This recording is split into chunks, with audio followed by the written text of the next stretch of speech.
Next हम लोग देखेंगे कई बार शॉर्ट नोट्स में आता है सिड्रोब्लास्टिक एनीमिया। सिड्रोब्लास्टिक एनीमिया क्या होता है? शॉर्ट नोट्स में आता है, कॉम्पिटिटिव एग्जाम में भी कई बार ये क्वेश्चन आ सकता है। ठीक है, ये आपके सेकेंड ईयर पैथोलॉजी में भी क्वेश्चन आ जाता है, practice of medicine final year में भी क्वेश्चन ये आपका आ जाता है, और अभी जो आपके कॉम्पिटिटिव एग्जाम है वहाँ पर भी क्वेश्चन मिलेगा। तो सिड्रोब्लास्टिक एनीमिया जब भी हम बोलते हैं तो एग्जैक्टली आपको पता होना चाहिए कि जो माइक्रोसाइटिक हाइपोक्रोमिक एनीमिया जो होते हैं, माइक्रोसाइटिक हाइपोक्रोमिक एनीमिया जो होते हैं उसके टाइप्स जो होते हैं उसमें इम्पॉर्टेंटली 4 टाइप होते हैं। एक होता है माइक्रोसाइटिक हाइपोक्रोमिक एनीमिया के 4 टाइप हैं। पहली बात करते हैं आयरन डेफिशिएंसी एनीमिया, दूसरा होता है थैलेसीमिया, तीसरा होता है क्रोनिक डिजीज़ या क्रोनिक इन्फ्लेमेटरी डिजीज़ के कारण जो एनीमिया होता है, एंड लास्ट होता है फोर्थ नंबर का सिड्रोब्लास्टिक एनीमिया। तो सिड्रोब्लास्टिक एनीमिया जो है ये टाइप है माइक्रोसाइटिक हाइपोक्रोमिक एनीमिया का। ये टाइप है माइक्रोसाइटिक हाइपोक्रोमिक एनीमिया का टाइप है। ये भी बोला जाता है, ये आपके दिमाग में होना चाहिए। ठीक है, सेकेंड इम्पॉर्टेंटली आपको यहाँ पर याद रखना है कि इसका कुछ कॉमन नेम्स होते हैं। इसको हम बोलते हैं पायरोडॉक्सिन रिस्पॉन्सिव एनीमिया भी बोलते हैं। पायरोडॉक्सिन रिस्पॉन्सिव एनीमिया भी हम बोलते हैं, क्योंकि कई बार देखा गया है ड्यूरिंग ट्रीटमेंट कि जब पायरोडॉक्सिन मतलब होता है विटामिन बी सिक्स जब किसी को दिया जाता है और उस कारण से यदि उसका सिड्रोब्लास्टिक एनीमिया ठीक हो रहा है, विटामिन बी 6 हम देते हैं और उससे उसका सिड्रोब्लास्टिक एनीमिया ठीक हो रहा है, रिस्पॉन्स दिखा रहा है, तो हम बोलेंगे पायरोडॉक्सिन रिस्पॉन्सिव एनीमिया भी हम उसे बोलते हैं।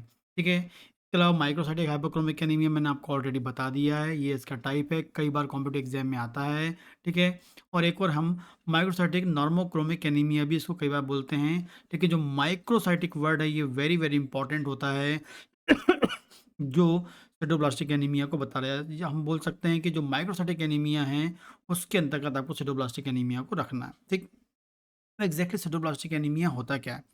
तो सिडोब्लास्टिक एनीमिया है, आपको याद रखना है कि हमारी बॉडी में बोन मैरो होता है। बोन मैरो एनीमिया मतलब आपको याद रखना है आरबीसी से। ठीक है, हमारी बॉडी में बोन मैरो होता है, बोन मैरो के अंदर स्टेम सेल्स होती हैं, और स्टेम सेल्स जो होती हैं वो जो होती हैं आरबीसी को फॉर्म करने वाली जो इरिथ्रोब्लास्ट सेल्स हैं, जो प्रिकर्सर सेल्स होती हैं आरबीसी को फॉर्म करने वाली जो सेल्स होती हैं, जिसमें इरिथ्रोब्लास्ट सेल्स होती हैं, वो इरिथ्रोब्लास्ट सेल्स जो होती हैं वो फाइनली अपना मैच्योर होकर फाइनली आरबीसी फॉर्म करती हैं। ये ऐसा होता है। ठीक है, तो जब आरबीसी फॉर्म होती है, इरिथ्रोब्लास्ट सेल्स जब आरबीसी में कन्वर्ट होती है, बोन मैरो के अंदर स्टेम सेल्स जो है वो बनाती है इरिथ्रोब्लास्ट सेल्स, और जो इरिथ्रोब्लास्ट सेल्स होती हैं वो फाइनली आरबीसी में कन्वर्ट होती हैं। ठीक है, लेकिन जब ये आरबीसी फॉर्म होता है तो इसके अंदर हीमोग्लोबिन होता है। हीमोग्लोबिन में 2 पार्ट होता है, एक हीम पार्ट होता है, ग्लोबिन पार्ट होता है। हीम अलग बनता है, ग्लोबिन अलग बनता है। ठीक है, लेकिन हीम बनाने के लिए वहाँ आयरन चाहिए होता है। तो आयरन जो होता है वो एर्थोब्लास्ट सेल्स के अंदर आता है, और आपको पता होना चाहिए कि जो शुरुआती जो सेल होती हैं आरबीसी बनाने वाली, जिसे हम बोलते हैं एरिथ्रोब्लास्ट सेल्स, उसमें माइटोकॉन्ड्रिया प्रेजेंट होते हैं। लेकिन जब मैच्योर आरबीसी बनती है तो वहाँ माइटोकॉन्ड्रिया नहीं होते हैं, ये आपको पता है। तो जो एरिथ्रोब्लास्ट सेल्स होती हैं उसमें जो माइटोकॉन्ड्रिया होते हैं उसमें एक इंपॉर्टेंट टाइप का एंजाइम होता है, हीम सिंथेटेज नाम का एंजाइम होता है। वो हीम सिंथेटेज एंजाइम क्या करता है, वो आयरन के मॉलिक्यूल को यूज़ करके हीम बनाता है।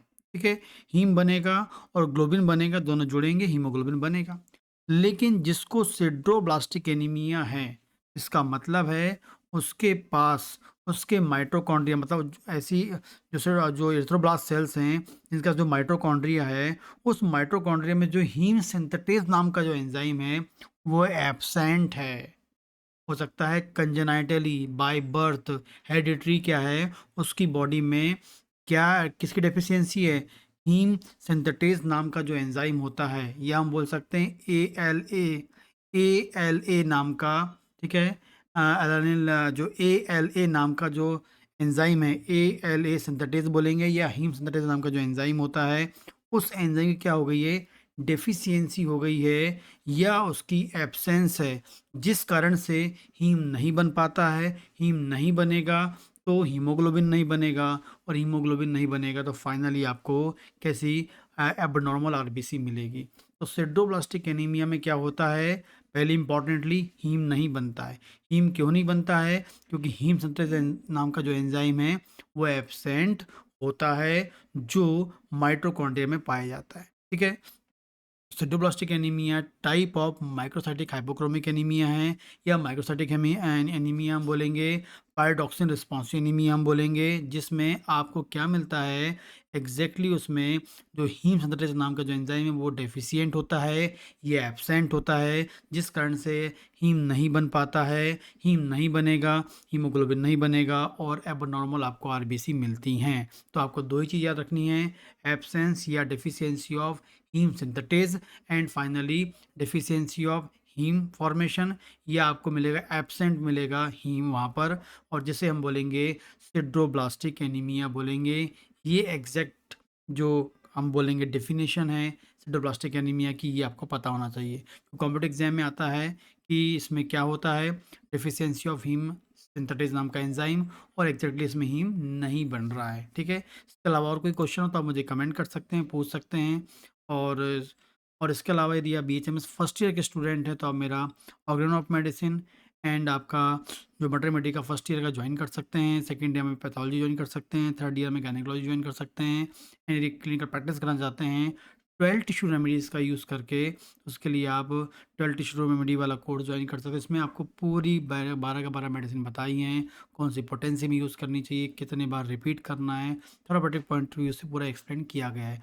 लेकिन इसके लिए आपको मेरे ऐप को इंस्टॉल करना पड़ेगा। इसका नाम है डॉक्टर भावेश सर क्लासेस, और इस ऐप को आप इंस्टॉल कर सकते हैं। डिस्क्रिप्शन में इसकी लिंक है, जहाँ से इसको आप इंस्टॉल कर सकते हैं।